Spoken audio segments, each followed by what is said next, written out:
تو جب ان لوگوں نے ضائع کر دیا، اللہ نے قرآن کو نازل کیا، تورات میں جتنی بھی باتیں تھیں اللہ نے اسے اٹھایا، اللہ نے قرآن میں ڈال دیا۔ اس سے پہلے جتنے بھی صحیفے تھے، جتنے بھی صحیفوں میں باتیں تھیں، پوری باتوں کو اللہ نے قرآن میں ڈال دیا۔ تو قرآن ایک ایسی کتاب ہے جو اس سے پہلے انبیاء کو جو جو بھی باتیں دی گئی ان تمام باتوں کو اللہ نے قرآن میں ڈال دیا۔ تو یہ جو اللہ کا کلام ہمارے پاس ہے، ہم دعوے کے ساتھ کہہ سکتے ہیں کہ یہ باتیں اس سے پہلے انبیاء علیہ السلام نے اپنی قوموں کو سنایا ہے۔ اللہ نے پوری باتوں کو ہمارے لیے اس کتاب میں جوڑ دیا، اور اس کتاب کی کیسی حفاظت ہوئی وہ تو ہمارے پورے رمضان کا موضوع تھا، ہم نے مختلف اس کے مراحل دیکھے۔ اس کے بعد اللہ نے کہا وَبِرُسُولِهِ، مومنین جو ہوتے ہیں اللہ کے رسولوں پر ایمان لاتے ہیں۔ یہ ایک رسول کا انکار پوری رسول کے جماعت کا انکار ہے، پوری رسول کی جماعت کا انکار ہے۔ جیسے اللہ نے قرآن میں ارشاد فرمایا قوم نوح نے رسولوں کا انکار کیا، جبکہ نوح علیہ السلام سے پہلے کوئی رسول تھا ہی نہیں، نوح علیہ السلام پہلے رسول ہے، اور قرآن کہتا ہے کہ ان کی قوم نے پورے رسولوں کا انکار کیا۔ وہ کیسے ممکن ہے؟ وہ اس لیے کہ ایک رسول کا انکار کرنا پورے رسولوں کا انکار کرنے کے برابر ہے، ایک شریعت کا انکار کرنا پوری شریعت کے انکار کرنے کے برابر ہے۔ اس لیے اس کے بعد یہ کہا گیا لا نفرق بین احد من رسلہ، اللہ کے رسول جو ہوتے ہیں پیغام کے اعتبار سے ایک ہوتے ہیں، توحید ہر کے پاس ہے، جو کوئی بھی آئے توحید ہی انہوں نے سنایا ہے، اسی سے انہوں نے آغاز کیا ہے۔ وَلَقَدْ بَعَثْنَا فِي كُلِّ أُمَّةٍ رَسُولٍ أَنِ اعْبُدُوا اللَّهَ وَاجْتَنِبُوا الطَّاغُوتَ، ہر قوم میں ہم نے رسول بھیجے، ان کا پیغام تو یہی تھا کہ اللہ کی عبادت کی جائے اور طاغوت سے اعراض کیا جائے، شیطان کی عبادت سے اعراض کیا جائے۔ ہر رسول نے یہی پیغام سنایا، اسی لیے یہاں کہا گیا لا نفرق بین احد من رسلہ، پیغام کے اعتبار سے سب رسول کا ایک ہی پیغام ہے۔ ہاں بعض رسول بعض سے آگے ہیں، رسولوں کی تعداد 314 اور پھر 317 ہے، 310 سے تھوڑا زیادہ، اور انبیاء علیہ السلام کی تعداد 1,24,000، ان میں سے 313 314 317 اختلافات کے روایتوں میں، اس کے باوجود تو یہ رسولوں کی تعداد ہے 317 سمجھ لیجئے نا۔ 317 میں اس میں صرف 4 عرب ہیں، ہود، صالح، اور اس کے بعد شعیب اور محمد صلی اللہ علیہ وسلم، اور یہ 317 میں اللہ نے 5 رسولوں کو بلند مرتبہ دیا، انہیں اللہ نے کہا اولو العزم من الرسل، وہ ہو گئے نوح، ابراہیم، موسیٰ، عیسیٰ، محمد صلی اللہ علیہ وسلم۔ یہ 317 رسولوں میں ان 5 رسولوں کا بلند مقام ہے، کیونکہ انہیں مستقل شریعت دی گئی، انہیں بہت ہی آزمایا گیا، یہ لوگ بڑے ہی فیصلہ کن لوگ تھے۔ تو اس سلسلے میں آخری محمد رسول اللہ صلی اللہ علیہ وسلم ہے۔ تو اللہ نے اس آیت میں کہا رسول ایمان لاتا ہے، مومنین ایمان لاتے ہیں، ان 5 چیزوں میں یہ لوگ ایمان لاتے ہیں۔ اب سوال یہ ہے کہ ایمان کے کتنے پلرز ہیں؟ نمبر 5 ہی کا ذکر ہے، اللہ پر، اللہ کے رسولوں پر، ملائکہ پر، اللہ کی کتابوں پر، اور اس کے بعد یوم القیامت پر، اور اس کے بعد تقدیر کا اس میں ذکر نہیں ہے۔ تقدیر کا اس لیے اس میں ذکر نہیں ہے کہ اس کے بعد جو کہا گیا سمعنا واطعنا، ہم قبول کرتے ہیں، ہم عمل کرتے ہیں، یہ تقدیر میں اس کا داخل ہے، یہ چیز تقدیر میں داخل ہے۔ اگر تقدیر میں نہ ہو تو نہ قبول کرتے نہ عمل کرتے، تو تقدیر میں یہ چیز خود بخود داخل ہے۔ اور تقدیر ایک ایسا موضوع ہے، سمجھیے کہ وہ انسان کی زندگی کے لیے وہ ایک پاور کی حیثیت ہے، کرنٹ ہے، اس کے بغیر زندگی چل نہیں سکتی۔ جیسے کمرے میں اگر پاور نہ ہو تو لائٹیں جل نہیں سکتی، فین نہیں چل سکتا، ایسا انسان کی زندگی کے لیے تقدیر پر ایمان پاور ہے، اس کے بغیر زندگی نہ آگے بڑھتی ہے نہ زندگی پیچھے جاتی ہے۔ زندگی کے لیے تقدیر ایک اہم لائف لائن ہے، اور وہ سمعنا واطعنا کے موضوع میں داخل ہے۔ تو اس اعتبار سے 6 پلرز جو ایمان کے ہیں اللہ نے اس آیت میں ڈال دیا۔ صحابہ کو کہا کہ تم جو بوجھ برداشت کرنے سے ڈر رہے ہو تو یاد رکھ لو ان چیزوں پر تم ایمان لا لیتے ہو، ہے نا، اس کے بعد تم یہ کہتے ہو، کیا کہتے ہو؟ وَقَالُوا سَمِعْنَا وَأَطَعْنَا غُفْرَانَكَ رَبَّنَا وَإِلَيْكَ الْمَصِيرُ۔ تو نبی صلی اللہ علیہ وسلم نے جو صحابہ کو جملہ سکھایا، اللہ کو جملہ اتنا پسند آیا، اللہ نے اس جملے کو قرآن کا حصہ بنا دیا۔ اللہ نے اس جملے کو، یہ یہ اصل میں نبی صلی اللہ علیہ وسلم صحابہ کو سکھایا تھا. ابھی آپ نے سنا, کہا کہ کہو سمعنا واطعنا غفرانک ربنا والیک المصیر, ہم سنتے ہیں, قبول کرتے ہیں, ہم عمل کرتے ہیں, ہم کام کرتے ہیں, اے اللہ کوتاہی کو معاف کرنے والا تو ہے, اے اللہ ہم تیرے ہی طرف رجوع کرنے والے ہیں. یہ جو جملہ نبی صلی اللہ علیہ وسلم نے صحابہ کو سکھایا, اللہ سبحانہ و تعالیٰ کو یہ جملہ اتنا پسند آیا, اللہ نے اس جملے کو اس قرآن کا حصہ بنا دیا. ایسے کئی مرتبہ ہوا ہے. ایک صاحب تھے جن کا نام عبداللہ بن ابی سرح, یہ شروع میں صحابی تھے, نبی صلی اللہ علیہ وسلم کے ساتھ وہی لکھتے تھے. تو جب آپ صلی اللہ علیہ وسلم نے سورہ فصلت لکھوایا تو اس میں انسان کی پیدائش کا ذکر ہے. اس میں انسان کو اللہ نے کیسے لوتھڑے سے بنایا, پھر اس میں ہڈیاں ڈالی, پھر ہڈیوں میں کیسے چمڑی چڑھائی, کیسے گوشت چڑھایا, اس کا جب ذکر آیا تو یہ جو صاحب لکھ رہے تھے انہوں نے کہا وَسُبْحَانَ اللَّهِ احسن الخالقین, انہوں نے کہا کہ سبحان اللہ, اللہ کتنا زبردست بنانے والا ہے. تو نبی صلی اللہ علیہ وسلم نے کہا کہ وہ بھی لکھ لو. تو انہوں نے کہا کہ وہ کیسے لکھ لو؟ کہا کہ یہی اللہ نے آیت نازل کیا ہے, تم نے جملہ کہا اسے اللہ نے نازل کیا. ایک کوئنسیڈنس تھا. اب صاحب کو دل میں وسوسہ آیا کہ اگر محمد یہ کہہ سکتے تو میں بھی کہہ سکتا ہوں. بعد میں چند دن گمراہ ہوئے, در در کی ٹھوکریں کھائی, بعد آخری زمانے میں پھر مسلمان ہوتے ہیں. آخری زمانے میں لوگوں نے پکڑ کے سمجھایا کہ بھئی کبھی ایسا ہو جاتا ہے, اس کا مطلب یہ نہیں کہ تم اور محمد ایک ہو. تمہارے منہ سے جملہ نکل گیا, جبکہ قرآن میں بھی وہ ہے. اور اس کی دلیل یہ ہے کہ قرآن صرف وہ زبان بولتا ہے جو لوگ بولتے ہیں. قرآن وہ زبان نہیں بولتا ہے جو لوگ نہیں بولتے ہیں. ان کے روز مرہ کی زبان میں ان کے لیے چیلنج ہے. یہی بڑی بات ہے نا. اگر ایسے ایسے جملے کہے جائیں جو وہ نہیں جانتے تو پھر چیلنج ہے ہی نہیں. تو ان کے لیول میں اتر کے ان کی زبان میں معجزہ پیدا کرنا, یہی تو بہت بڑا چیلنج ہے جسے قرآن نے کر دکھایا. تو بہرحال آپ صلی اللہ علیہ وسلم نے جو جملہ کہا تھا, اللہ نے اس جملے کو سیدھے قرآن میں ڈال دیا اور اس آیت کا حصہ بنا دیا. تو اس آیت, پہلی آیت جس کے بارے میں آپ نے دیکھا, اس میں رسول ایمان لاتا ہے, مومنین ایمان لاتے ہیں, یہ 5 ایمان کے ارکان ہیں. اور اس کے بعد ایمان لانے کے بعد مومن یہ کہتے ہیں, تو اللہ کیا جواب دیتا ہے؟ لا یکلف اللہ نفسا الا وسعها لها ما کسبت وعلیها ما اکتسبت. تو اللہ نے شریعت کی ایک بنیادی اصول بیان کر دی اور پورے بوجھ کو ہلکا کر دیا. کہا لا یکلف اللہ نفسا الا وسعها. اللہ سبحانہ و تعالی کسی بھی جان کو اتنا ہی بوجھ دیتا ہے جتنا وہ جان برداشت کر سکتی ہے. شریعت میں آپ اتنا ہی آپ سے پوچھا جائے گا جتنا آپ برداشت کر سکتے ہیں. اس لیے اب ڈرنے کی کوئی بات نہیں. اگر آپ کے دل میں بات آئی, آپ کے برداشت کے باہر ہے, ڈرنے کی بات نہیں. اس کے بارے میں تمہیں پوچھا نہیں جائے گا. وہی پوچھا جائے گا جو تمہارے قبضے میں تھا, جو تمہارے کنٹرول میں تھا. اللہ نے آسان کر دیا. لا یکلف اللہ نفسا الا وسعها. اہل علم نے کہا اللہ نے یہاں پر وسعها کے کلمے کا استعمال کیا, جبکہ یہاں پر طاقہ یعنی طاقت کا لفظ بھی استعمال ہو سکتا تھا. یعنی اللہ سبحانہ وتعالی کوئی بھی جان میں اتنی ہی تکلیف دیتا ہے جتنی برداشت کرنے کی اسے طاقت ہو. یہ نہیں کہا گیا ہے, بلکہ یہ کہا گیا ہے جتنا وہ بوجھ اپنے سہولت کے اعتبار سے جھیل سکتا ہو. اس کا اگر آپ ہم تفصیل سے تھوڑا کھینچ کے اس کا ترجمہ کریں گے تو ہم یہ کہہ سکتے ہیں اللہ کوئی بھی جان پر اتنا ہی بوجھ ڈالتا ہے جتنا وہ آسانی سے برداشت کر سکتا ہو, ہے نا. وسعها. اگر ہم یہ کہتے طاقتها تو یہ معنی نکلتا اللہ کوئی بھی نفس پر اتنا ہی بوجھ ڈالتا جسے برداشت کرنے کی اس میں طاقت ہوتی.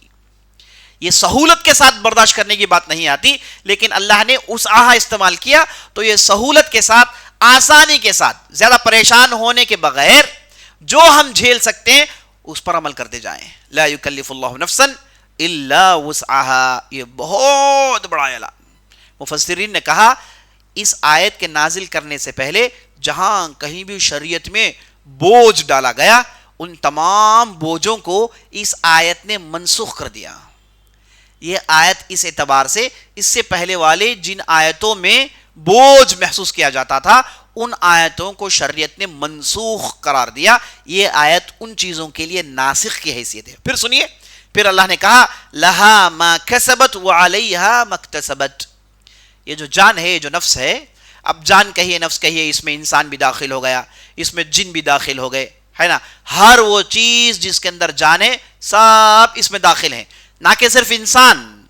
دیکھیے آیت اتنی عام ہے اس میں جن بھی داخل ہو گئے, وہ بھی جتنی برداشت کر سکتے ہیں وہ ان کے لیے شریعت ہے نا. لہا ما کسبت, یہ نفس جو اپنے لیے نیکیاں کماتا ہے وہ ان کے لیے ہے. وعلیہا مکتسبت, اور جو وہ برائیاں کرتا ہے اس پر اسے پکڑ ہوگا. اچھائیاں کماتا ہے تو اس کے لیے ہے, برائیاں کماتا ہے تو اس کے لیے ہے. لیکن اس میں عجیب اتفاق دیکھیے, اللہ نے دونوں کے لیے الگ لفظ استعمال کیا. لہا ما کسبت وعلیہا ما کسبت نہیں, وعلیہا مکتسبت. تو مکتسبت کے کام میں یہ معلوم ہوتا ہے, اس جملے سے بات معلوم ہوتی ہے, آدمی نیکی کرنے کے لیے کوئی تکلیف کی ضرورت نہیں, برائی کرنے کے لیے تکلیف کرنی پڑتی ہے.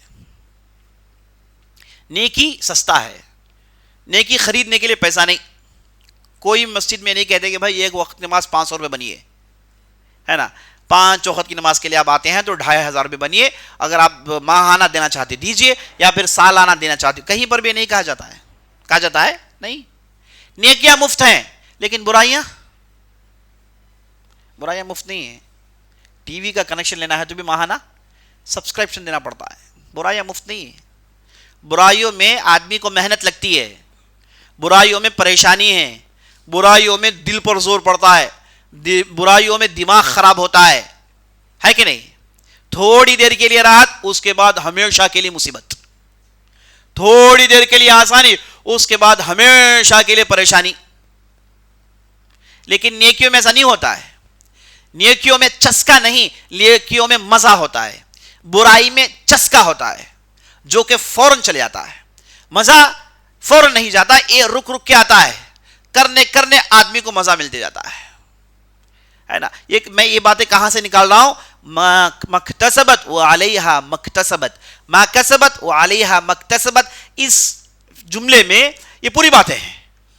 اس جملے میں بات ہے کہ نیکی کے لیے آدمی کو محنت کی ضرورت نہیں پڑتی, وہ اس کی فطرت ہے, کرتے جاتا ہے. برائی میں محنت ہوتی ہے. نیکی جو آدمی کماتا ہے وہ کم کماتا ہے لیکن ریوارڈ بڑا ملتا ہے کہ نہیں. آپ ایک نیکی کمائیں گے پہلے سے 10 ہے کہ نہیں. ابھی آپ نے نماز کے بارے میں سنا, ایک وقت کی نماز پہلے سے 10 وقت کی نماز کے برابر ہے. اس کے علاوہ جتنی بھی نیکیاں ہیں پہلے سے ہماری شریعت میں متعین ہے کہ آپ ایک نیکی کیجئے اللہ آپ کو 10 دے گا. اس کے بعد آپ کی نیکی کی کوالٹی پر منحصر ہے کہ اللہ اسے 10 دے کے 100 دے کے یا 700 دے, یا پھر اللہ اسے بڑھ چڑھا کر دے. چھوٹی سی نیکی کو بھی ریوارڈ پہاڑ کے برابر واپس آ سکتا ہے. لیکن برائیاں جب تک آدمی کرتا نہیں تب تک برائی لکھی نہیں جاتی. برائی سوچنے پر برائی نہیں لکھی جاتی. برائی سوچ کر اگر کوئی نہ کرے ایک نیکی, برائی سوچ کر اگر کوئی برائی کرے تو ایک بدی لکھی جائے گی. برائیاں ملٹیپلائی نہیں ہوتے. برائیاں کیا ہوتی ہیں؟ برائیاں وزندار ہوتے ہیں. برائیاں ایک دو مل کے بڑے ہو جاتے ہیں. ایک دو مل کے بڑے ہو جاتے ہیں. نیکیاں نمبرز میں آپ کاؤنٹ کر سکتے ہیں. نیکیوں میں گنتی ہے, برائیوں میں گنتی نہیں. برائیاں بڑے اور چوڑے ہوتے ہیں, مضبوط ہوتے ہیں. فرق ہے دونوں میں. تو یہ سارے فرق عزیز ساتھیوں لہا ما کسبت وعلیہا مکتسبت کے اس جملے سے نکالے جا سکتے ہیں. اس کے بعد اللہ نے جب یہ کہہ دیا کہ نفس کو اتنا ہی ہم دیں گے جتنا وہ برداشت کر سکتا ہے, تو اس کے بعد اللہ نے مومنین کو دعا سکھائی. اللہ نے مومنین کو, سورہ کا آغاز ہوا مومنین کی صفات سے, اب سورہ کا اختتام ہو رہا ہے مومنین کی دعا سے. معنی یہ کہ یہ صفات اختیار کر لو, اس دعا کو پڑھو. تم جو بھی کر سکتے ہو وہ تمہارے حیثیت سے ہے. تم 100% پرفیکٹ نہیں ہو سکتے. جب تک تم ہمارے بارگاہ میں ہمارے یہاں گڑ گڑا کے توبہ کر کے اپنے آپ کو صاف نہیں کرتے, تم کچھ بننے والے نہیں ہو. یہاں تک کہ نبی صلی اللہ علیہ وسلم نے کیا کہا, آپ صلی اللہ علیہ وسلم سے صحابہ نے پوچھا یا رسول اللہ آپ رحمت کی بات کر رہے ہیں, کیا آپ پر بھی اللہ کی رحمت نہ ہو, آپ بھی جنت میں نہیں جائیں گے؟ کہا کہ ہاں, ہم رسول ہیں, پیغام سنایا, پوری محنت ہے, لیکن مجھے بھی اللہ کی رحمت کی ضرورت ہے, ورنہ میں بھی جنت میں جا نہیں سکتا. کیونکہ کوئی بھی انسان پرفیکٹ نہیں ہے. کوئی بھی انسان جب تک اللہ کی رحمت اسے پرفیکٹ نہ کر لے.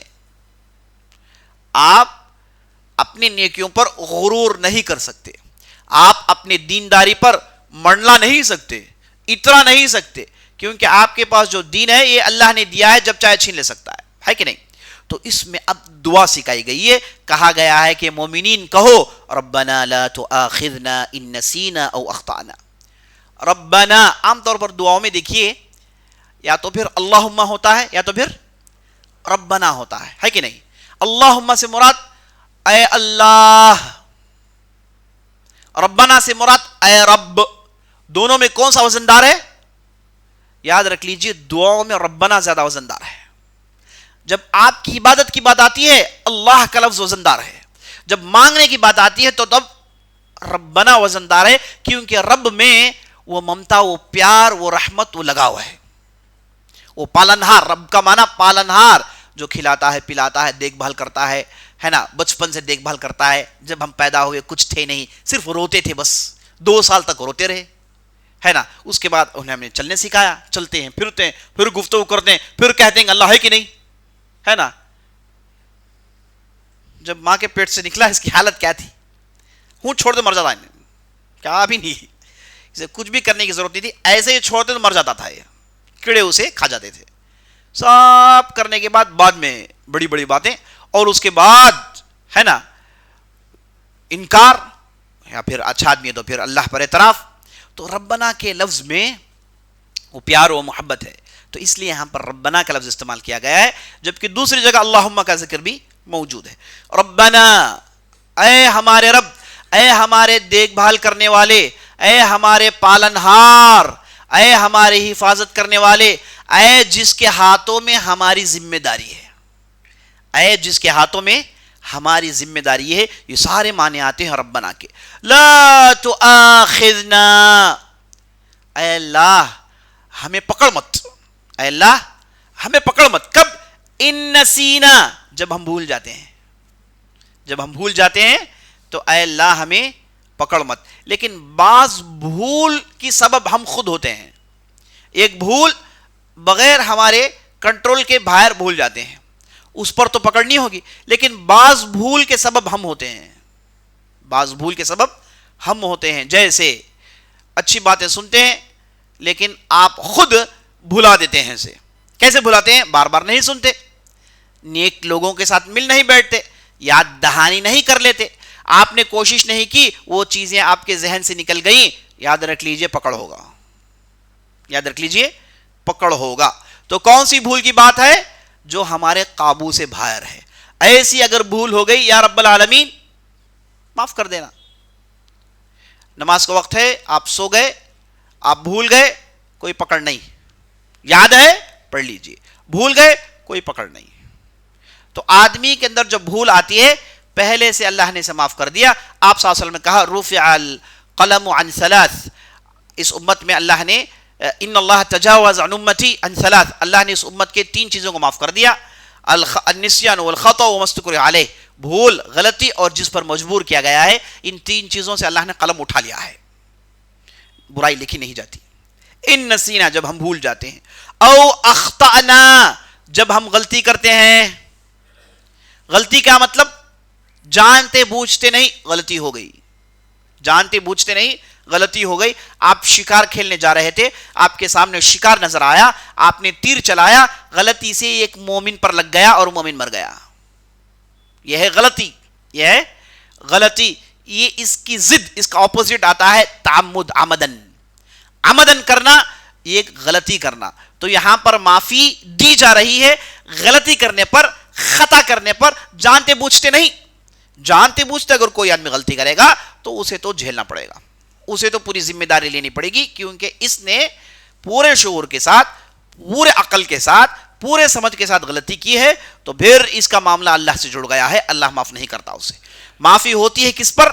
بھول اور غلطی۔ ربنا لا تؤاخذنا ان نسینا او اخطأنا، جب ہم بھول جائیں اور جب ہم سے غلطی ہو جائے، اے اللہ ہم پر گرفت مت لگائیو، اے اللہ ہمارا مواخذہ مت کریو، ربنا لا تؤاخذنا ان نسینا واخطأنا۔ اس کے بعد پھر ربنا ولا تحمل علينا اصرا كما حملته على الذين من قبلنا، اس کے بعد کہا اے اللہ اے اللہ ہم پر ایسا بوجھ مت ڈالیو جیسے تم نے اس سے پہلے والوں پر ڈالا تھا. بنی اسرائیل پر خطرناک بوجھ تھے. یہاں تک کہا جاتا ہے اگر ان میں سے کوئی آدمی گناہ کرتا, گناہ کے آثار اس کے چہرے سے معلوم ہو جاتے تھے. گناہ کے آثار اس کے چہرے سے معلوم ہو جاتے تھے. اور وہ اگر کوئی ان میں غلطی کرے تو اس غلطی کا کبھی کبھار دنیا میں بھی سزا ہے, آخرت میں بھی سزا ہوتا ہے. اور ان سے بھول ہو گئی تو اس پر بھی پکڑ تھا, ان سے غلطی ہو گئی اس پر بھی پکڑ تھا. مثال کے طور پر اگر کسی کے کپڑے میں پیشاب لگ گیا تو پانی سے دھو نہیں سکتا, کپڑے کو کاٹنا پڑے گا. کپڑے کو بوجھ بنی اسرائیل پر ان کی غلطیوں کی وجہ سے ان پر بوجھ ڈالے گئے, جھیلتے رہے مدت تک وہ. لیکن یہاں پر یہ دعا اللہ نے خود سکھایا ہے کہ اللہ ہم پر بوجھ مت ڈالنا. اسر کہتے ہیں بوجھ کو, ایسا بوجھ جسے آدمی اٹھا نہیں سکتا. اے اللہ ربنا لا تحمل علینا اسرا کما حملتہ علی الذین من قبلنا, اس سے پہلے والوں پر جیسے تو نے بوجھ ڈالا ویسے بوجھ اے اللہ ہم پر مت ڈال. ربنا ولا تحملنا, یہاں پر دیکھیے ربنا ربنا کے جملے کو اللہ بار بار ریپیٹ کر رہا ہے.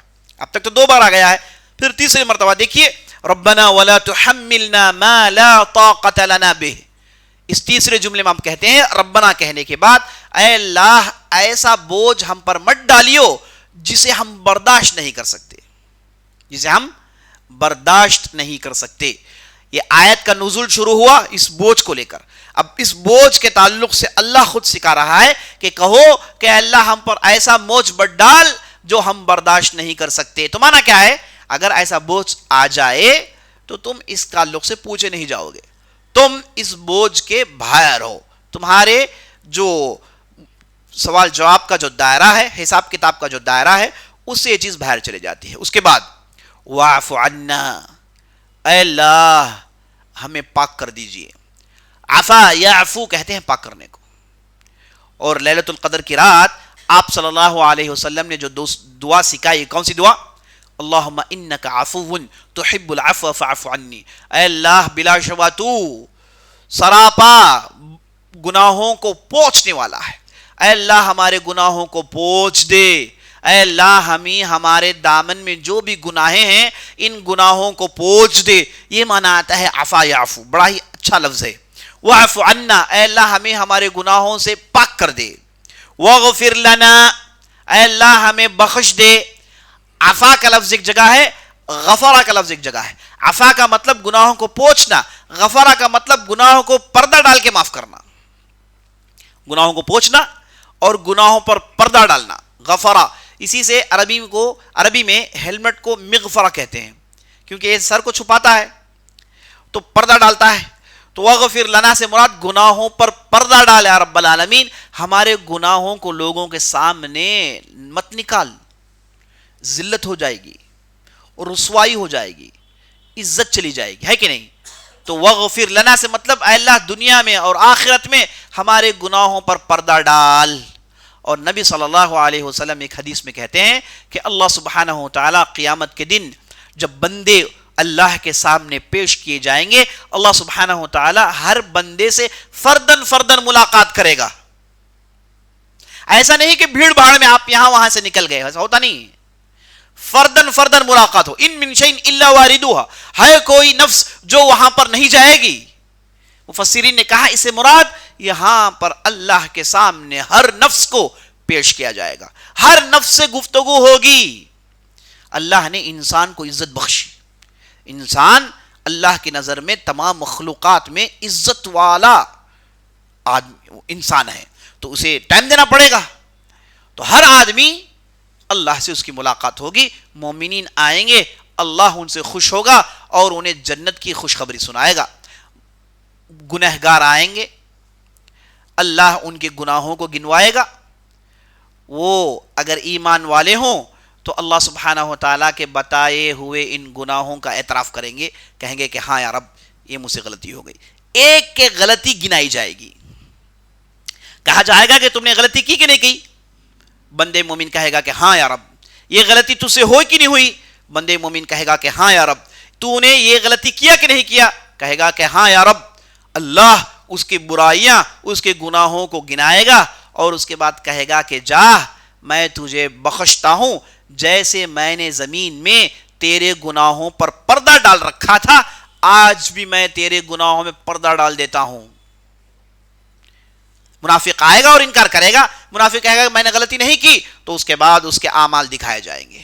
اليوم نختم على افواہہم وتکلمنا ایدیہم وتشہد ارجلہم بما كانوا یکسبون۔ یہ وہ وقت ہوگا جب اللہ سبحانہ وتعالی زبانوں پر ٹھپا مار دے گا، ہاتھ اس آدمی کے خلاف گواہی دیں گے، پیر اس آدمی کے خلاف گواہی دیں گی، اس کی چمڑیاں اس آدمی کے خلاف گواہی دیں گی، سب اس کا پورا جسم بولے گا، اس کا منہ نہیں بولے گا۔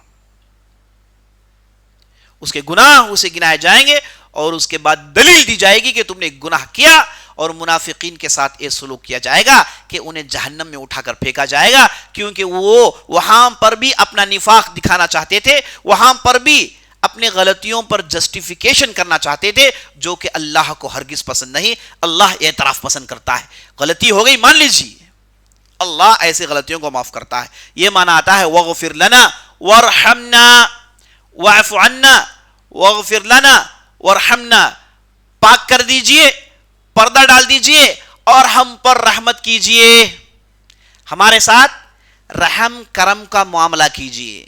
ورحمنا سے مراد کیا ہے؟ رحم کرم کا معاملہ کریں، انصاف کا معاملہ نہیں۔ اگر انصاف کا معاملہ ہوگا تو کوئی بچ نہیں سکتا۔ ہمارے ساتھ رحم، ہاں غلطیاں ہیں رب العالمین، ہم نے پورا نہیں کیا ہے، ہوم ورک ٹھیک سے نہیں ہو پایا ہے، اے اللہ اس پر پردہ ڈال دیجئے، اے اللہ معاف کر دیجئے، رحم کا معاملہ کیجئے۔ یہ معنی ہے ورحمنا، یہ معنی ہے رحم کے اندر جو اللہ کی محبت ہے سبحان اللہ وہ کسی لفظ کے اندر نہیں ہے، اسی لیے اللہ نے الرحمن رحیم کہا ہے۔ رحم کے اندر، اسی لیے ماں کے پیٹ کو عربی میں رحم کہتے ہیں۔ وہاں سے جب بچہ نکلتا ہے، ماں کے پیٹ سے نکلتا ہے، تو ماں سے اس کا گہرا لگاؤ ہو جاتا ہے، ہوتا کہ نہیں ہوتا ہے؟ اسی رحم کی وجہ سے تو اسی سے لفظ نکلا ہے رحمان رحیم، رحمت کا لفظ نکلا ہے، یعنی ماں سے کئی درجے زیادہ لگاؤ۔ ورحمنا، اے اللہ ہم پر رحمت کر، اے اللہ ہم پر رحمت کر، ہم رحمت کے کتنے محتاج ہیں۔ ہم اگر انصاف کا معاملہ ہمارے ساتھ کیا جائے، ہم میں سے کوئی بچنے والا نہیں۔ اے اللہ ہمارے ساتھ رحمت کا معاملہ کر، اے اللہ قیامت کے دن جب تیرے سامنے ہم کھڑے ہوں گے، ہم سے ڈانٹ کر سوالات نہیں چلیں گے، اللہ ہماری غلطیوں کو ہم مانتے ہیں، اے اللہ ہمارے ساتھ رحم و کرم کا معاملہ کر۔ یہ معنی ہے ورحمنا۔ اس کے بعد انت مولانا، کیا مطلب انت مولانا؟ اے اللہ معاف کر، پردہ ڈال، رحم کا معاملہ کر، کیونکہ ہماری پوری ذمہ داری تیرے ہاتھ ہے۔ مولانا کا مطلب کیا ہے؟ ہماری پوری ذمہ داری تیرے ہاتھ ہے۔ مولانا کا مطلب شیخ نہیں ہمارے جی، یہاں پر مولا کہتے ہیں جس کے ہاتھ میں پوری ذمہ داری ہوتی ہے، جس کے ہاتھ میں پوری ولایت ہوتی ہے۔ مولانا یعنی اے اللہ ہماری پوری ذمہ داری تیرے ہاتھ ہے۔ یہ رحم کرم، یہ معاملہ اس لیے کیونکہ تو ہی ہمارا ذمہ دار ہے، تو ہی ہمارا انچارج ہے، پورے معاملے ہمارے تیرے ہی ہاتھ میں ہے۔ تو اگر کرے گا تو ٹھیک ہے، تو نہیں کرے گا تو نہیں ہوں گے۔ انت مولانا، یہ معنی ہے۔ اس کے بعد فانصرنا علی القوم الکافرین۔ دیکھیے اہم دعا کیسے ختم ہو رہی ہے، فانصرنا، چونکہ ہمارا تو ذمہ دار ہے، تو اے اللہ ہماری مدد کر کافر قوم پر۔ اے اللہ ہماری مدد کر کس پر؟ کافر قوم پر۔ اب یہاں پر کافر قوم اچانک کہاں سے آ گئی؟ آیت کا آغاز ہوا جیسا کہ آپ نے سنا، بوجھ کی بات ہو رہی تھی، صحابہ برداشت نہیں کر پائے تو نبی صلی اللہ علیہ وسلم پاس آئے، تو نبی صلی اللہ علیہ وسلم سے شکایت کی۔ اس کے بعد اللہ نے اس آیت کو نازل کی جس میں ان کے بوجھ کو اتارا گیا، ان سے دعا سکھائی گئی، انہیں جو ہے سب کچھ بتایا گیا، اور آخر میں دعا کا اختتام ہوتا ہے کس پر؟ کافر قوم پر ہمیں جیت دے۔ اب کافر ہاں کہاں سے آ گئے؟ مفسرین نے کہا، قربان جائے مفسرین پر، وہ اللہ کی ان آیتوں کو کیسے کیسے سوچتے ہیں، تو انہوں نے کہا یہاں پر کافرین کا ذکر اس لیے آیا، اللہ چاہتا ہے کہ تم لوگ ہمیشہ کافر پر مسلط رہو، کافر تم پر مسلط نہ رہیں۔ اللہ چاہتا ہے کہ تم کافر پر ڈومینیٹڈ رہو، کفر کے نظام پر تم ڈومینیٹڈ رہو، تم پر کفر کا نظام ڈومینیٹ نہ رہے۔ اور اللہ سکھاتا ہے دعا مانگو۔ ٹھیک ہے، اللہ نے بوجھ ہلکا کر دیا، اللہ نے معاف کر دیا، لیکن کافر قوم پر تم لوگ ڈومینیٹ رہو، کافر قوم کو اپنے سر پر مت چڑھنے دو۔ یہاں پر یہ آیت ختم ہو رہی ہے. تو اس سے معلوم ہوا کہ اللہ سبحانہ و تعالیٰ کافرین کے خلاف کھڑے ہونے کا حکم دے رہا ہے, کافر کے خلاف, ان کے نظام کے خلاف ڈٹنے کا حکم دے رہا ہے. اسی لیے سکھا رہا ہے دعا کہ اللہ کافر قوم پر طاقت دے, کافر قوم پر مدد کرنا. نبی صلی اللہ علیہ وسلم نے حدیث میں کہا, جب بندہ یہ کہتا ہے ربنا ربنا ربنا واعف عنا, اے اللہ ہمیں معاف کر, تو نبی صلی اللہ علیہ وسلم بخاری کی روایت میں کہتے ہیں کہ اللہ جب بندہ کہتا ہے واعف عنا, اللہ جواب میں کہتا ہے فعلتو, ہاں میں نے معاف کیا. واغفر لنا, اللہ کہتا ہے کہ ہاں میں نے معاف کیا. ورحمنا, اے اللہ رحمت کر, اللہ کہتا ہے کہ ہاں میں نے رحمت کی. تو جب یہ تین دعائیں پڑھی جاتی ہیں, اللہ جواب دیتا ہے بندے کو کہ قد فعلتو, ہاں میں نے کر دیا, ہاں میں نے تیری مانگ کو پورا کر دی, ہاں تو جو چاہے گا وہی ہوگا, یہ معنی اس کا, ہم نے تمہارے لیے کر دیا ہے. تو جب آدمی یہ دعا مانگتا ہے, اللہ سبحانہ و تعالیٰ اس کی دعا کو قبول کرتا ہے. یہ معنی کہ اللہ نے کہا کہ میں نے کر دیا, معنی ہے کہ قبول ہے تمہاری دعا. تو یہ عظیم آیت یہاں پر ختم ہوئی. تو ان دو آیتوں کے ذریعے سے اللہ نے مومنین پر جو بوجھ تھا اسے ہلکا کر دیا, اور اللہ نے ہماری شریعت کو آسان کر دیا. کہا کہ تم سے جو ہو سکے کرو, لیکن ایمان یہ پختہ تمہارا ہونا چاہیے. اس میں کیا نہیں ہے, کمپنسیشن نہیں ہے, اس میں کنسیڈریشن نہیں ہے. ایمان تمہارا پختہ ہونا چاہیے. اگر ایمان تمہارا پختہ ہو تو تم سے جو ہو سکے کرنا, اور تم سے جو کوتاہی ہو گئی ہم اسے معاف کرنے کے لیے تیار ہیں. ہاں یاد رکھنا, کافر قوم پر ہمیشہ طاقتور رہنا. یہاں پر یہ عظیم آیت ختم ہوتی ہے. اللہ سے ہم دعا کرتے ہیں کہ اللہ سبحانہ و تعالی ہم نے جو بھی کہا, جو بھی سنا ہے, اس کے مطابق عمل کرنے کی توفیق بخشے. سبحان ربک رب العزت عما یصفون وسلام علی المرسلین والحمد للہ رب العالمین. موضوع کے متعلق کوئی سوال تو کریے گا. سوال کر رہے ہیں کہ گناہ کبیرہ کو کیسے پہچان سکتے ہیں. گناہ کبیرہ, گناہ صغیرہ, گناہ دو قسم کے ہیں, ایک ہے بڑے گناہ, ایک ہے چھوٹے گناہ. دونوں کو فرق کرنے کے لیے پہلے تو نبی صلی اللہ علیہ وسلم خود احادیث میں کبھی کہتے ہیں کہ بڑے گناہ ہیں. جیسے ایک حدیث میں آپ صلی اللہ علیہ وسلم نے کہا 7 بڑے گناہ, ان میں سے آپ صلی اللہ علیہ وسلم نے شرک کا ذکر کیا, جادو کا ذکر کیا, بھولی بھالی عورتوں پر تہمت کا ذکر کیا, اس کے بعد جو ہے سود کا ذکر کیا, اس کے بعد جادو کا ذکر کیا, ہے نا, اور جنگ کے میدان سے منہ پھیر کے بھاگنے کا ذکر کیا. یہ سب بڑے گناہ خود آپ صلی اللہ علیہ وسلم نے کہے ہیں. اور کبھی کبھار آپ صلی اللہ علیہ وسلم اور قرآن میں جب بڑے گناہ کا ذکر ہوتا ہے 7 کاشن ہوگا, 7 وعید سنائی جائے گی, اور 7 کڑے الفاظ استعمال کیے جائیں گے. جیسے اللہ نے غیبت کے بارے میں کیا کہا, وَلَا يَغْتَبْ بَعْضُكُمْ بَعْضًا أَيُحِبُّ أَحَدُكُمْ أَن يَأْكُلَ لَحْمَ أَخِيهِ مَيْتًا فَكَرِهْتُمُوهُ. تم میں سے ایک دوسرے میں کوئی غیبت نہ کرے, کیا تم اپنے سگے بھائی کے مردار کے گوشت کو کھانا پسند کرو گے؟ تو جو کڑی وعید ہے. تو اس قسم کے 7 اگر گناہ کے ساتھ کڑے جملے استعمال کیے جائیں تو اہل علم نے کہا کہ بڑے گناہوں میں سے ہیں بڑے. اور اسی طریقے سے ہر چھوٹا گناہ آدمی اسے بار بار کرے وہ بڑا ہو جاتا ہے. اور آپ صلی اللہ علیہ وسلم حدیث میں ارشاد فرمایا ایاکم ومحقرات الذنوب, اے لوگو یہ چھوٹے چھوٹے گناہوں سے بچتے رہو, کیونکہ یہ چھوٹے گناہ ہی بڑے گناہ ہوتے ہیں. گناہ شروع میں چھوٹے ہی آتے ہیں, بعد میں وہ بڑے ہو جاتے ہیں. یہ کبھی کبھار کینسر کا کام کرتے ہیں, لگ جاتے ہیں, جب تک آدمی کو برباد نہیں کرتے چھوڑتے نہیں. تو یہ جب چھوٹے ہوتے ہیں اسی وقت ان کا قضا کما کرنا چاہیے, اسی وقت انہیں ختم کر دینا چاہیے. جب یہ بڑے ہو جائیں تو مصیبت ہے. چھوٹے چھوٹے گناہ سے بچنے کا معنی یہ ہے کہ آپ اسے اپنے اندر جگہ مت دیں, یہ آگے چل کے بڑے ہو جائیں گے, ہے کہ نہیں. تو یہ ہے بڑے گناہ. جس گناہ کے ساتھ یہ نہیں کہا گیا, کڑے الفاظ استعمال نہیں کیے گئے, یہ نہیں کہا گیا کہ کرنے والا جہنم میں رہے گا, کرنے والے کو فلاں سزا ہے فلاں سزا ہے, تو وہ گناہ اہل علم نے چھوٹے گناہ میں شمار کر دیا. واللہ اعلم.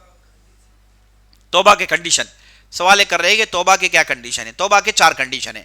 پہلا ہے کنڈیشن جو غلطی ہوئی اس پر ندامت کرنا, مطلب گلٹ فیل کرنا کہ بھئی بہت بڑی غلطی ہو گئی. نمبر 2 اسے دوبارہ نہیں کرنے کا پکا ارادہ کرنا, میں دوبارہ یہ غلطی نہیں کروں گا.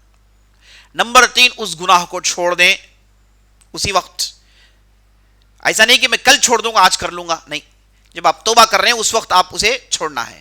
اور نمبر 4 موت کے فرشتے دیکھنے سے پہلے. اگر یہ 4 کنڈیشنز پورے ہو جائیں تو آپ کی توبہ, آپ کا توبہ 100% مقبول. کتنی فیصد؟ 100% مقبول. آپ گلٹ محسوس کریں, دوبارہ نہیں کرنے کا پکا سچا ارادہ رکھیں, اس غلطی کو چھوڑ دیں اور یہ موت کے فرشتے دیکھنے سے پہلے کر لیں. یہ ہے شروط. اللہ عالم. زکوٰۃ کا پیسہ سوال کر رہے ہیں کہ زکوٰۃ کا پیسہ کریڈٹ کارڈ سے نکال سکتے ہیں. یہاں پر دو چیزیں ہیں. پہلی چیز، کریڈٹ کارڈ کا استعمال کرنا شریعت کی روح سے جائز نہیں. کریڈٹ کارڈ کچھ اور نہیں، آپ کے جیب کو کاٹنے کا ایک ڈگنیفائڈ طریقہ ہے، آپ کو ٹوپی پہنانے کا ایک بہترین طریقہ ہے. 100 لوگوں کو کارڈ دے دیجئے، سب یہ کہیں گے کہ میں ضرورت میں کاٹوں گا، لیکن 99% لوگ اسی سوچ کے پھنستے ہیں.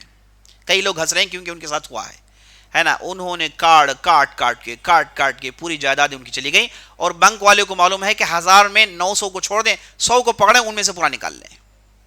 تو یہ کھلم کھلا ٹوپی پہنانے کا ایک نظام، ایک سسٹم ہے. اس کے پیچھے ہرگز مت آپ پھنسیے. یہ شیطان کے دنیا کو چمکا کے دکھانے کے طریقے ہیں، ہے نا. آپ کو صرف ایک سٹپ پھسلانے کا طریقہ ہے کہ آپ ایک سٹپ آگے آ جائیں. اسی لیے آپ نہیں دیکھتے کہ کریڈٹ کارڈ دینے کے لیے بینک والے کتنی کوشش کرتے ہیں، کتنے فون نہیں لگاتے، کتنی مرتبہ آپ کے پیچھے نہیں پھرتے. آپ مت بھریے دھوکے، وہ کیسے آتے ہیں اس کے بعد، ہے نا. اس کے بعد ان کا ہراشمنٹ دیکھیے، اس کے بعد ان کے سٹپس دیکھیے. تو بہرحال یہ آپ کو پھسلا کے آپ کو بیوقوف بنانے کا ایک زبردست سسٹم ہے. اس کے پیچھے ہرگز مت جائیے. جو کوئی بھی گئے ہیں، آپ کہیں گے کہ بھائی ایک مرتبہ نکال لوں گا، بھر دوں گا. ٹھیک ہے، ایک مرتبہ، 2 مرتبہ، 3 مرتبہ، 10ویں بار، 15ویں بار، 20ویں بار. بڑے بڑوں کو ہم نے دیکھا ہے جو ایسے کر کے خطرناک طور پر پھنس گئے ہیں. تو اس لیے اس کریڈٹ کارڈ لینا، اسے استعمال کرنا حرام ہے، سود ہے. اسے آپ اچھی طریقے سے سمجھ لیجئے. اب یہ حرام چیز کو آپ زکوٰۃ کے لیے کیسے استعمال کریں گے؟ بالکل جائز نہیں. یہ جو آپ پوچھ رہے ہیں یہ بالکل جائز نہیں ہے. واللہ اعلم.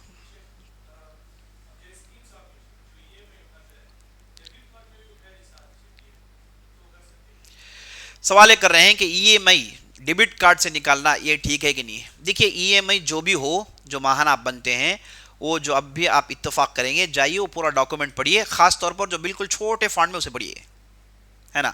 اس میں صاف صاف لکھیں گے کہ آپ تاخیر کریں گے تو ہم سود ڈالیں گے، آپ ڈیلے کریں گے تو آپ کو ہم سود ڈالیں گے. تو آپ اس پر سائن کرتے ہیں، آپ کہتے ہیں کہ سود میں دینے کے لیے تیار ہوں، جو کہ جائز نہیں ہے.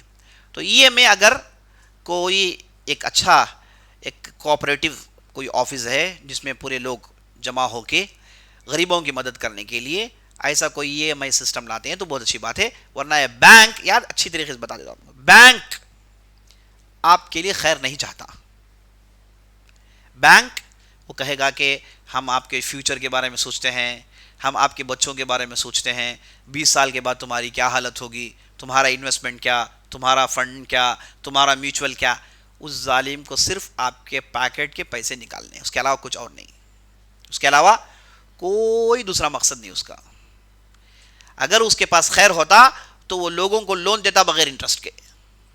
اگر وہ واقعی پبلک کے لیے اچھا کرنا چاہتا تو وہ کیا نہیں کرتا، لوگوں پر کیس ڈال کے انہیں ختم نہیں کرتا، ہے کہ نہیں. تو یہ بینک والے یہ اصل میں لٹیرے ہیں جو آپ کے جیب کو کاٹنا چاہتے ہیں. تو بینک کا کوئی بھی سسٹم، کوئی بھی آپ فنڈ بولیے، کوئی بھی آپ کیا ہے وہ جو بھی ان کے پاس جو بھی اسکیمز ہیں، اس میں سود کے بغیر یہ لوگ حرکت کرتے ہی نہیں ہیں. سود ان کے لیے لائف لائن ہے، اس کے بغیر کچھ کرتے ہی نہیں ہو. حالانکہ دنیا کے انٹلیکچوئلس نے، بڑے بڑے اسکالرس نے، آر بی آئی ہو یا پھر دوسرے کنٹری کے جو بڑے بڑے بینکس ہوں، ان لوگوں سے گفتگو کی، ان لوگوں سے بتایا کہ ان چیزوں کو بغیر سود کے کر سکتے ہیں. اسلامک جو سسٹم ہے، وہ جو بینک ہے، اسے انٹروڈیوس کیا جا سکتا ہے، بغیر سود کے کر سکتے ہیں. لیکن ان لوگوں نے ماننے سے انکار کیا کہ سود کے بغیر کام نہیں چلے گا. یہ تمام کام کو بغیر سود کے کر سکتے ہیں. لوگوں کو باقاعدہ انہیں قرض دیا جا سکتا ہے، اس کے لیے جو بھی ضرورت ہے پوری کام کر سکتے، بغیر سود کے کر سکتے ہیں. اس میں بینک کا بھی فائدہ ہوگا، لوگوں کا بھی فائدہ ہوگا. لیکن یہ لوگ بغیر سود کے کام کرنے کے لیے تیار نہیں ہے. تو جو بھی بینک آئے، یاد رکھ لیجئے اس کے پیچھے سود ہے، وہ آپ کے لیے خیر نہیں چاہتے. تو ای ایم آئی اگر کوئی ایک دوسرا ادارہ ہے جس میں مسلمانوں کی مدد کرنے کا اس کے پاس جذبہ ہے، تو ایسے لوگ اگر آپ تاخیر کریں گے، تاخیر پر بھی صبر کر کے آپ سے لینے والے ہیں، تو ایسی جگہ آپ یہ میں لیجئے. ورنہ بینکوں کے ساتھ ایسا ہوتا نہیں ہے. واللہ اعلم.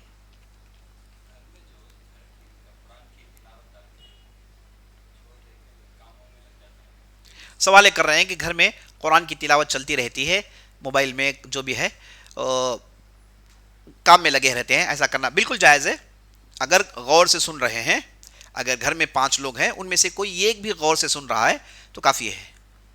کوئی ایک بھی غور سے سن رہا ہے اور کام کر رہا ہے, وہ اپنا کان قرآن سے لگایا ہوا ہے, تو انشاءاللہ کوئی حرج نہیں, جائز ہے, کوئی حرج نہیں انشاءاللہ. اللہ کو کیسے توبہ پسند ہے؟ تو اللہ نے قرآن میں ارشاد فرمایا نا بھائی, یا ایھا الذین آمنوا توبوا الی اللہ توبۃ نصوحا, اے لوگوں جو ایمان لائے ہو توبہ نصوح کرو, اللہ کو یہ توبہ پسند ہے. توبہ نصوح کیا ہے؟ جس میں 4 کنڈیشنز پورے آتے ہیں, جس کا ذکر میں نے کیا. اگر کوئی توبہ میں 4 کنڈیشنز پورے آئیں, اسی کو توبہ نصوح کہتے ہیں. اللہ سبحانہ و تعالیٰ اس قسم کی توبہ کو قبول کرتا ہے اور پسند کرتا ہے. واللہ اعلم.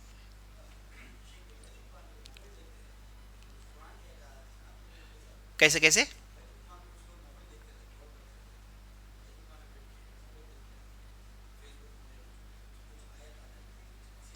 سوال کر رہے ہیں کہ بعض لوگ بیت الخلاء میں جو کام کرنا ہے وہ کام چھوڑ کے دوسرے بھی کام کرتے ہیں, یعنی کہ جیسے وہ موبائل کو یہ کرنا ہے. دیکھیے یہ نبی صلی اللہ علیہ وسلم سے سنت سے ثابت ہے کہ آدمی یہاں جائے تو کام ختم کر کے فوراً باہر نکلے. یہ ریسٹ روم نہیں ہے, یہ ویسٹرن کلچر ہے. ریسٹ روم, ریسٹ روم, اس کا نام ریسٹ روم ہے. یہاں لوگ جاتے ہیں فوراً باہر آنے کے لیے. کہاں سے ریسٹ روم ہے نا, نئے نئے اصطلاحات ہیں. ریسٹ روم ہے, آدمی جاتا ہے وہاں پر ریسٹ کرتا ہے, مطلب اس کے باہر کوئی ریسٹ نہیں کرتا ہے. کیا بکوا بکتے ہیں لوگ. تو یہ ہمارے پاس ریسٹ روم نہیں ہے, ہمارے پاس یہ کیا ہے, ایمرجنسی روم ہے. آپ جائیے, جیسے آپ کا کام ختم ہوا باہر آ جائیے. اندر کوئی کچھ کام کرنا نہیں ہے, اندر کوئی کچھ کام کرنا نہیں ہے. ایسے لگتا ہے کہ لوگوں کو یہاں بیٹھنے میں بڑا مزہ آتا ہے. یہ دروازوں میں کچھ لکھتے رہتے ہیں, دیواروں میں کچھ تصویریں, جو پورے گندی حرکتیں ہیں, انڈیسنٹ حرکتیں ہیں, ہے نا. کوئی عقل رکھنے والا یہ کام نہیں کر سکتا. تو آدمی یہاں جاتا ہے, جلد از جلد باہر آتا ہے. یہاں پر کچھ اور کرنا نہیں ہے, یہاں پر کچھ اور کرنا نہیں ہے. جیسے ہی آپ کی ضرورت پوری ہوئی اب باہر نکلیے. واللہ اعلم. سبحانک اللہم وبحمدک اشہد ان لا الہ الا انت استغفرک و اتوب الیک.